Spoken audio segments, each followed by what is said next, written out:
மல்லி என்ன எதுக்கு காப்பாத்துற? என்ன வாழத்தான் விடல, நிம்மதியா சாக விட மாட்டியா? நான் உயிரோட சித்திரவதை அனுபவிக்கிறத பார்க்கதான் நீ இந்த ஊருக்கு வந்தியா? நீ எனக்கு வைத்தியம் பார்த்து நான் பிழைக்கிறத விட சாகதே மேல். தயவு செஞ்சு முன்னால நிக்காத, இங்க போய்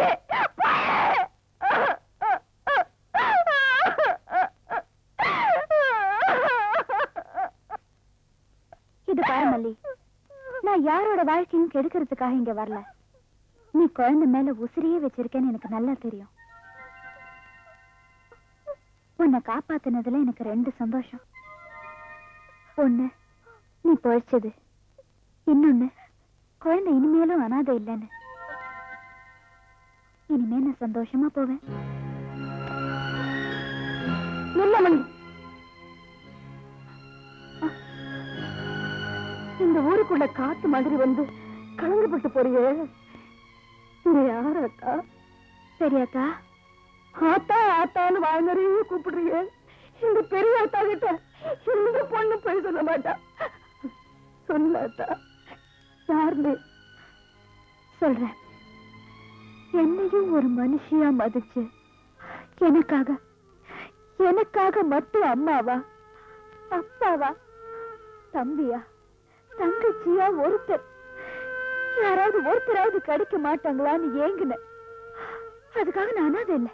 மெட்ராஸ்ல ஒரு ஹாஸ்பிட்டல்ல டாக்டரா ஒர்க் பண்ணிட்டு இருந்தேன். அங்க பெரியத்த மாதிரியே என் மேல அன்பு காட்டுற ஒரு தாத்தா, வைத்தியர் மாதிரி ஒரு அப்பா, மல்லி மாதிரி ஒரு தங்கச்சி, அம்மா மாதிரி எனக்கு ஒரு அம்மா. சந்தோஷமா இருந்துச்சு எங்க குடும்பம்.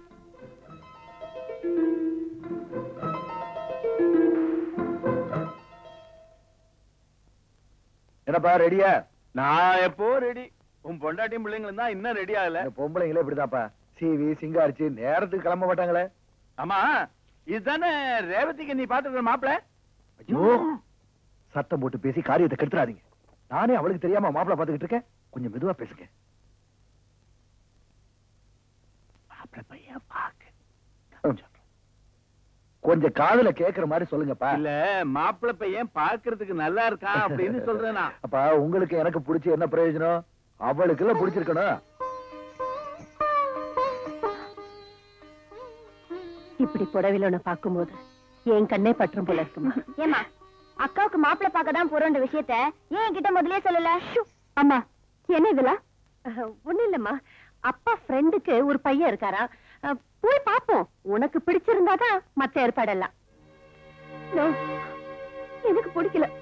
என்னது மணி ஆகுது? அப்பா, அக்கா அழுவுறா. இது பாருமா, என்னதான் அப்பா அம்மா மேல ஆசை இருந்தாலும் பொண்ணா பிறந்தா புருஷன் வீட்டுக்கு போய் தான் தீரணும். உங்களை விட்டு பிரிக்கிற அந்த கல்யாணம் எனக்கு வேண்டாம். என்னம்மா, என்னாச்சு? மஞ்சு, நீ ஏதாவது சொன்னியா? நான் ஒண்ணு சொல்லலைங்க, அவளுக்கு கல்யாணமே வேண்டாமா. கல்யாணமா? யாருக்கு கல்யாணம்? எப்ப கல்யாணம்? அட பைத்தியக்காரா, எல்லாம் தெரிஞ்சு போன அப்புறம் மூடி மறைச்சு என்ன பிரயோஜனம்? இந்த பாரம்மா, உனக்கு கல்யாணம் என்ன நடந்து முடிஞ்சிடல. அப்படியே நடந்தாலும் வர்றவன் வீட்டோட மாப்பிள்ளதான். கரெக்ட். ரேவதி, உன்னை பிரியறதுக்கு எங்களுக்கு மட்டும் ஆசையா என்ன? இங்க நடந்ததெல்லாம் நீ மறந்துரு. இப்ப நம்ம ஒரு வீட்டுக்கு கெஸ்டா போறோம். ஓகே? வந்துட்டோம்டா. ஆர்ன் அடிக்கிறது நேரத்தே. இவன் ஒருத்த படினா படிக்க மாட்டான், எங்கேயாவது கிளம்புறதுன்னா முதல் ஆளா இருப்பான். நீ உட்காரு. சீக்கிரம் சீக்கிரம் உட்காருங்க.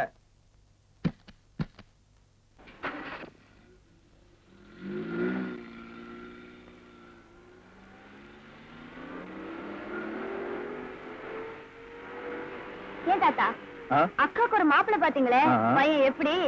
பையன் நல்லா தான் இருக்கான். ஏய், இப்ப என்ன அதை பத்தி பேச்சு? ஏய், உனக்கு ஓகே அந்த விட்டுருப்பேன், அதான் இல்லன்னு ஆயிடுச்சுல. எனக்காவது ஒர்க் அவுட் ஆகுதான்னு பாக்கலாம்னா உனக்கு வாய் ரொம்ப ஜாஸ்தி. எல்லாத்துலயும் உங்க அக்காவை முந்திக்க. மா, நீ சும்மா இருமா. உங்க அக்காவை கல்யாணம் ஆகிறதுக்கு முன்னாடியே நீ அப்பாவோட வச்சு கல்யாணம் பண்ணிட்ட. உனக்கு தெரியும்?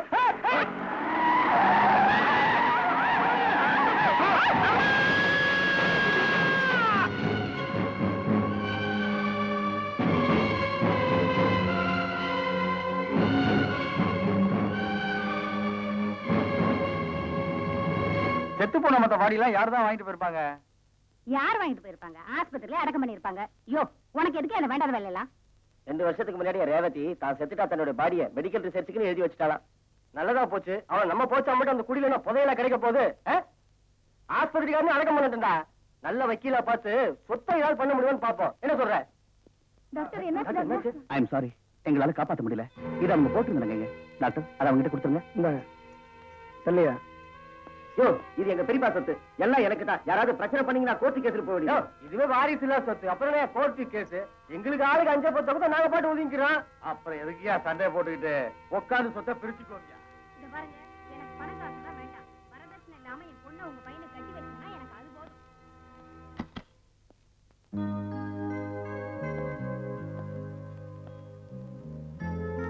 நீங்க இறந்துட்டதா ஏன் அவங்க கிட்ட போய் சொல்ல சொன்னீங்கன்னு எனக்கு இப்பதான் புரிஞ்சுது. உங்களை எல்லாரும் ஒரு சொத்தா, பணமா, நகையாத்தான் பாக்குறாங்க. உங்களை மனுஷ பாக்குறதுக்கு அந்த கூட்டத்துல ஒருத்தரும் இல்ல. டோன்ட் வரி, உங்களுக்கு நாங்க இருக்கோம். கடைசி வரைக்கும் ஆதரவா நாங்க இருக்கோம். எத்தனை நாளைக்கு டாக்டர்? எத்தனை நாளைக்கு? ரிலாக்ஸ், உங்களுக்கு ஒண்ணும் இல்ல. இதே மாதிரி பதில நான் எத்தனை நோயாளிங்களுக்கு சொல்லிருப்பேன். ப்ளீஸ் எனக்கு என்னன்னு சொல்லுங்க டாக்டர். அது தைரியமா சொல்லுங்க. ஆக்சிடென்ட்ல தலையில அடிபட்டதுல மூளைக்கு பக்கத்துல பிளட் கிளாட் ஆயிருக்கு. அதை ஆபரேட் பண்ணா ஆபத்துல போய் முடியும். அதையும் மீறி செஞ்சா ஒண்ணு கோமா ஸ்டேஜுக்கு போகும், இல்லைன்னா மென்டல் டிசார்டர் ஆகும். அதாவது பைத்தியம் பிடிக்கும் இல்ல? இது அப்படியே விட்டுட்டா இன்னைக்கோ நாளைக்கோ அடுத்த மாசமோ வருஷமோ இந்த பிளட் கிளாட் கொஞ்சம் கொஞ்சமா டெவலப் ஆகி என் மூளையை தாக்கி அதனால ரத்த குழாய் வெடிச்சு நான் துடிச்சு இல்ல doctor? Yes doctor, yes. Thanks thanks. இது உங்களுக்கு இல்ல, என் மூளைக்கு பக்கத்துல உறைஞ்சிருக்கிற அந்த ரத்த கட்டிக்கு. டாக்டர், என்ன சீக்கிரமா டிஸ்சார்ஜ் பண்ணுங்க. நான் போகணும். எங்கம்மா போவ? எங்கேயாவது. மனசோட சந்தோஷம்தான் பாதி மருந்துன்னு எங்க அப்பா அடிக்கடி சொல்லுவாரு. எனக்கு இப்ப அந்த மருந்து வேணும். நான் அதை தேடித்தான் போறேன். நான் போறதுக்கு முன்னால எங்க அப்பா அம்மா எல்லாரையும் பார்க்கணும். நானும் சீக்கிரமா வரேன்னு சொல்லிட்டு போகணும்.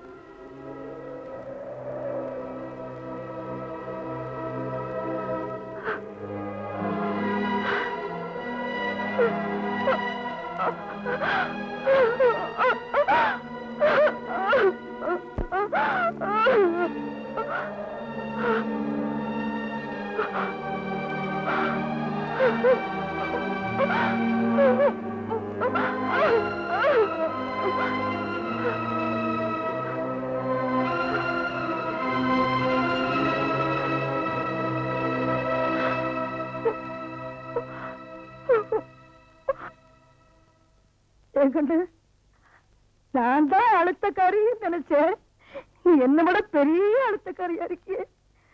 இவ்வளவு சுமைய மனசுல வச்சுக்கிட்டு எப்படி கண்ணு ஒன்னால சிரிச்சுக்கிட்டு இருக்க முடிஞ்சது? ஊர் பேச்ச கேட்டுக்கிட்டு நான் கூட உன்னை தப்பா நினைச்சிட்டேம்மா. நீ போகாதம்மா, நான் இருக்கிறேன். அப்பா நான் இருக்கிறேன். கண்ணு போகாத, போகாதம்மா. என்ன தடுக்காதீங்க. நான் போக வேண்டியவ, போயிட்டு ஆகணும். வைத்தியரியா, மல்லியை காப்பாத்திட்டு உங்களுக்கு நிம்மதியை கொடுத்துட்டேன். என் பாரத்தை இறக்கி வச்சுட்டு நான் நிம்மதி ஆயிட்டேன். இனி மல்லியோட நிம்மதி உங்க கையில தான் இருக்கு. நான் வரேன். மல்லி, நான் போறேன்.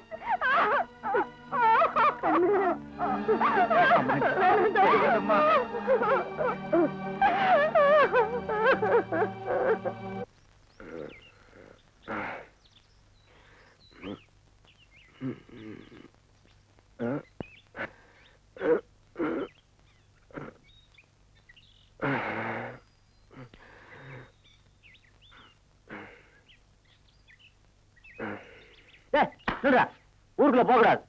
உன்னை ஊரை விட்டு வைக்க வச்சிருக்கோம். புரியல? சளி மருந்து கும்முன்னு வேலை செஞ்சிருக்கு. குழந்தை காதும் வச்ச மாதிரி காரியத்தை முடிக்கிறத விட்டுட்டு இப்படி ஊரை கூட்டி சந்தி சிரிக்க வச்சிய. என்னென்ன சொல்றீங்க? புரியல? டாக்டர் அம்மா உன்ன வச்சிருக்காளா? இது நாங்க சொல்லல, இந்த ஊரே சொல்லுது. அதனால உன்னை ஒதுக்கி வச்சுட்டு அவளை ஊற விட்டே போக சொல்லி உத்தரவு. அது தப்புன்னு டாக்டர்மா சாமி மாதிரி அண்ணே வேணா நல்லதில்ல. டேய், எங்களுக்கு மனசு கஷ்டமா தானே இருக்கு. டாக்டர் அம்மா ஏன் ஊரை விட்டு போகணும்? ஊர் எல்லையில் இருக்க தோட்டத்துல ஒரு குடிசை போட்டு கொடுத்துருவோம். உனக்கும் சௌகரியமா இருக்கும், எங்களுக்கும் சுகமா இருக்கும். சும்மா வேணாண்டா, ரொம்ப கூலி கொடுத்துருவோம். ஒருத்தருக்கு 6 பேர் இருக்கும். மகாராணி மாதிரி.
இந்த ஊருக்கு பொழைக்க வந்திருக்கா கண்ணு.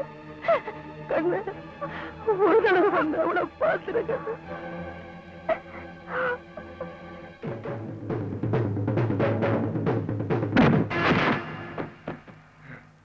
என்னடா அண்ணே விடுங்க, டாக்டர் பார்க்க போனோம். வந்ததுல இருந்தே அவளை பார்த்துட்டு இருக்கிற. நேத்து வேற பார்த்துட்டேன், இப்ப என்ன புதுசா பார்க்க போறேன்? அண்ணே வேணா.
டாக்டர்மா டாக்டர்மா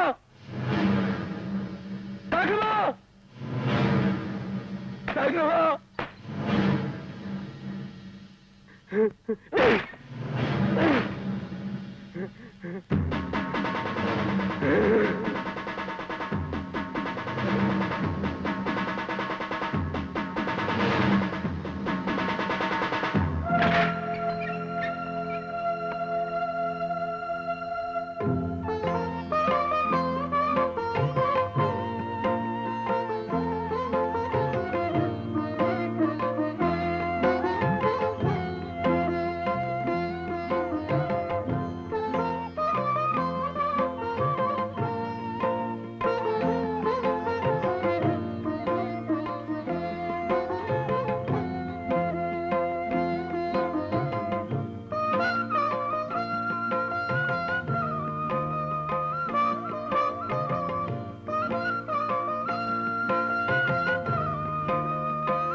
திருவாத்தா, உங்க ஆத்தாள பாக்கணும்னு சொல்லுவியே. உன்ற ஆத்தா இந்த ஊருக்குள்ள பரிசல்ல ஒதுங்கும் போது இப்படி தாண்டா இருந்தா.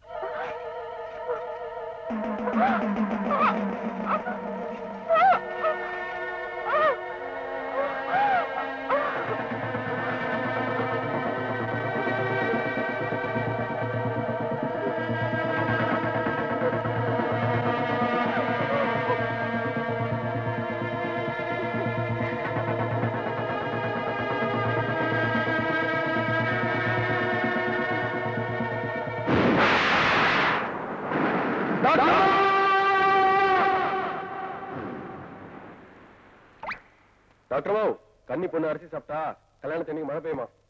மழையில நினைறதுன்னா எனக்கு ரொம்ப பிடிக்கும்.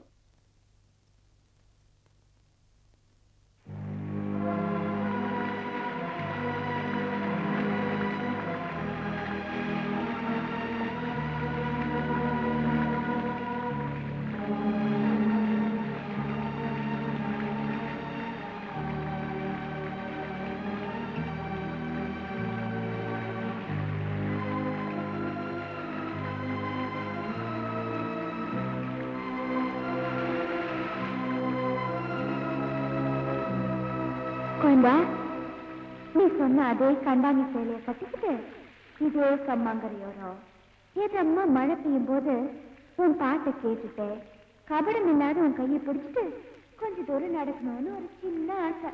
அவ்வளவுதான்.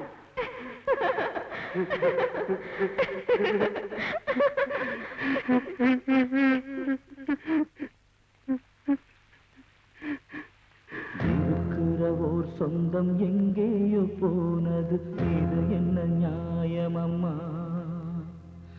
இதுவரை காணாத தாயன்பும் போனது, இது என்ன நியாயமம்மா? பேதை பிள்ளை எங்கு போகும், யாரும் இல்லை என்னாகும்? இது ஏனோ ஏனோ அம்மா